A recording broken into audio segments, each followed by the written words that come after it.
Sébastien, bonjour. Bonjour Vincent. Alors début d'année en fanfare des marchés actions, c'est le plus fort trimestre depuis 2009 avec des performances absolument hallucinantes. Le CAC 40 s'est adjugé 13% au cours de ce trimestre, le CAC Small 8%, le S&P 500 13% et le Nasdaq 16,5%. Alors moi je veux bien qu'il y ait un phénomène de rattrapage, mais on a tout de même un contexte économique qui s'est détérioré avec un ralentissement qui est évident maintenant pour tout le monde. Comment on peut justifier un tel emballement des marchés? Pas si facile, d'ailleurs vous utilisez le mot de hausse hallucinante, ce qui veut bien dire qu'on est dans presque l'extraordinaire. Alors vous avez raison de le rappeler, il y a premièrement un effet de rattrapage. Rappelons-le, la fin d'année dernière avait été quand même extrêmement difficile à la baisse. Ceci étant dit, ça c'est le mois de janvier.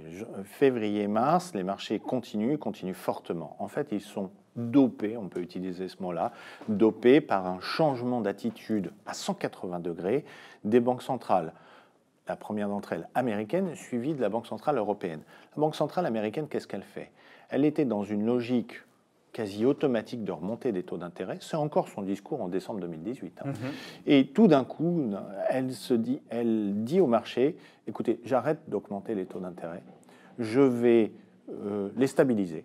Puis elle rechange de discours, ou presque, elle complète son discours en disant « je vais même rajouter des mesures en fait, qui facilitent la liquidité », pour faire très simple, voire maintenant, elle laisse passer des messages dans le marché comme quoi elle pourrait baisser ses taux d'intérêt en 2019, voire même refaire un quantitative easing quand vous écoutez la vice-présidente de la Fed.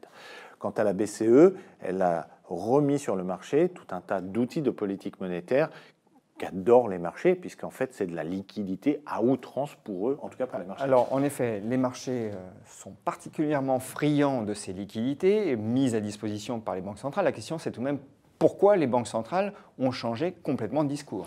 C'est une vraie question. Alors, la vision assez simpliste des choses, c'est de dire que la Fed a prêté allégeance à M. Trump et finalement décidé d'aller dans le même sens que lui. C'est un peu rapide comme explication parce que pourquoi pas, mais qu'en est-il du patron de la Banque centrale européenne? Là, une explication un petit peu plus vraisemblable quand même, c'est de se dire que l'ensemble des banquiers centraux ont vu que le ralentissement économique, voire éventuellement la récession, était en train d'arriver. Du monde émergent, classiquement, vers le monde européen, puis le monde, on va dire, anglo-saxon, puisqu'il y a des signes de faiblesse en Australie, des signes de faiblesse au Canada, etc., et que les États-Unis ne seront pas immunisés trop longtemps. Et donc, tout d'un coup d'un seul, les banquiers centraux qui peut-être ne voulaient pas rentrer dans les livres d'histoire, se rappelant que la hausse des taux, c'était aussi ce qui avait provoqué le crack de 87, ont décidé, eh bien, je vais vous prendre une image, mais de lancer les Canadair en vol et d'inonder le marché de manière préventive de liquidité. Ce qui laisse à penser que leur vision de l'économie n'est pas forcément celle des marchés actions au sens dans la traduction de la hausse qu'ils nous proposent. Alors justement, très bien, mais est-ce que les marchés boursiers peuvent indéfiniment faire abstraction du ralentissement qui affectera immanquablement les bénéfices et les croissances donc de bénéfices et se contenter de finalement la perfusion monétaire comme dopant pour aller plus haut? Alors, ils pourraient, ils l'ont fait longtemps, de 2009 à 2016 à peu près. La question est, est-ce que c'est sain? Non, ça ne l'est pas. Et la question sous-jacente... Mais le cycle n'en était pas au même point. Absolument, le cycle n'en était pas au même point. Et puis la question en sous-jacent, c'est de dire, est-ce que la bourse peut se déconnecter de ses fondamentaux traditionnels? La bourse, normalement, elle réagit à la croissance des bénéfices des entreprises, elle-même soutenue par la croissance économique. Et comme vous le dites, et comme le voient finalement les banquiers centraux, il y a un ralentissement qui arrive, voire certains évoquent le mot de shadow récession, une récession dans l'ombre.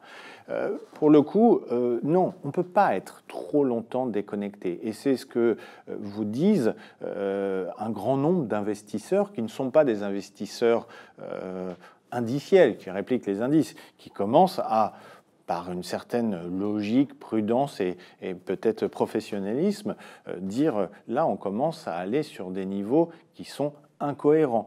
Niveau d'incohérence, d'ailleurs, alimenté dans le discours par la tenue d'autres marchés que que les marchés actions qui, eux, ne réagissent pas de la même façon. Vous voulez parler des marchés obligataires? Absolument. Les marchés obligataires, que peut-être les investisseurs individuels regardent moins parce qu'ils sont un petit peu plus compliqués, ont une autre logique. Aujourd'hui, qu'est-ce qu'ils nous disent, ces marchés obligataires? Eh bien, en fait, ils progressent. Quand ils progressent, ça veut dire que les taux d'intérêt baissent, les taux d'intérêt de marché. Aujourd'hui, on est revenu à zéro, c'est-à-dire que du Bund allemand à 10 ans, l'OAT allemande, si vous voulez, à 10 ans, vous rapporte zéro. Et mieux encore, ou pire, de nouveau, c'était quelque chose qu'on avait connu, vous avez des entreprises très bien notées, ou même par exemple LVMH, Sanofi, qui arrivent à trouver une très forte demande en proposant des titres à emprunt négatif. C'est-à-dire que vous prêtez votre argent à LVMH ou à Sanofi, et en plus vous leur en donnez. Et là, on peut se poser la question, pourquoi les marchés obligataires réagissent comme ça? Et quel message ils nous donnent? Il nous donne un message d'inquiétude, c'est-à-dire qu'en fait, les investisseurs sont prêts à acheter quelque chose qui ne rapporte rien, voire à donner de l'argent pour ça. Ça veut donc dire qu'ils anticipent que la situation va se dégrader encore. Et là, il y a un message complètement antinomique à l'opposé des marchés actions. Les marchés obligataires attirent finalement un grand nombre d'investisseurs qui d'ailleurs sortent des actions, parce qu'on pourrait rajouter que dans cette hausse, on s'aperçoit que les flux, il y a des statistiques toutes les semaines qui montrent que les investisseurs sortent des marchés actions pendant cette hausse. Et ils achètent des taux d'intérêt. En gros, ils achètent de la protection. Et donc là, vous vous dites, derrière cette hausse des marchés actions, eh bien, les autres marchés, notamment le principal d'entre eux, le marché obligataire, a lui une vision radicalement différente, qui est une vision d'un ralentissement économique qui va se poursuivre. Oui, mais en même temps, on peut vous rétorquer que les marchés obligataires, qui sont supposément plus intelligents que les marchés actions, sont devenus peut-être un peu bêtes et méchants en raison des politiques monétaires, puisqu'ils savent que les banques centrales vont être acheteuses d'obligations.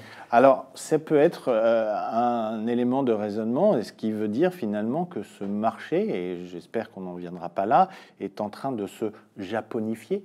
C'est-à-dire que la Banque centrale du Japon a une longueur d'avance sur nous. Elle a expérimenté beaucoup de choses, y compris le rachat direct d'actions.